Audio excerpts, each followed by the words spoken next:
Memberi sumbangan tidak harus dalam bentuk uang atau benda. Di Bandung ada para relawan yang menyumbangkan suaranya agar dijadikan buku audio atau buku bicara yang ditujukan untuk para penyandang disabilitas netra.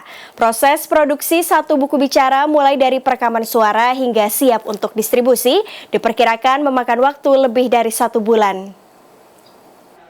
4 bilik rekam di Balai Literasi Braille Indonesia atau BLBI Abioso yang terdapat di kawasan Balai Rehabilitasi Sosial Penyandang Disabilitas Netra Wiyateguna, Kota Bandung, pada Selasa pagi dipenuhi oleh relawan yang sedang merekam suaranya untuk dijadikan buku audio atau buku bicara.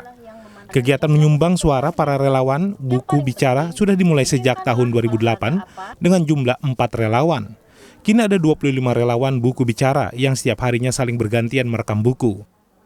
Para relawan diberikan fleksibilitas jumlah buku dan waktu sesuai dengan kemampuan masing-masing. Tidak ada kriteria khusus untuk menjadi relawan. Hanya saja harus berkomitmen untuk menyelesaikan buku yang sudah dipilih untuk menjadi buku bicara.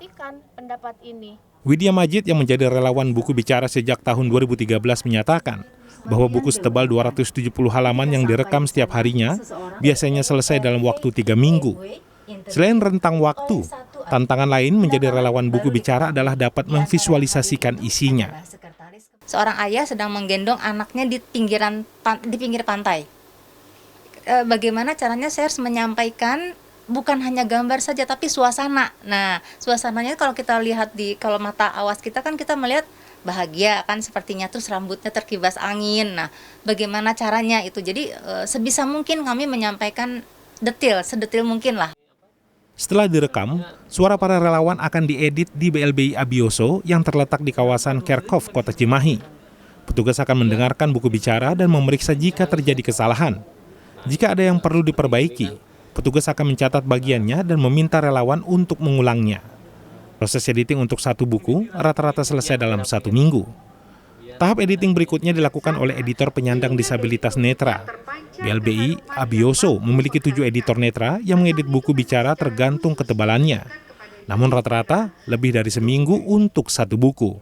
Menggunakan mesin pemutar khusus, editor dapat mengetahui jika ada cara baca yang kurang sesuai, intonasi yang kurang tepat, atau artikulasi yang kurang jelas.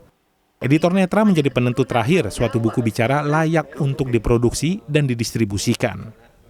Jangan terlalu cepat, itu aja. Speednya jangan terlalu cepat, karena kalau terlalu cepat juga kita yang dengar itu jadi capek mikirnya juga. Ngos-ngosan juga itu otak kita ngikutin kalau speednya terlalu cepat.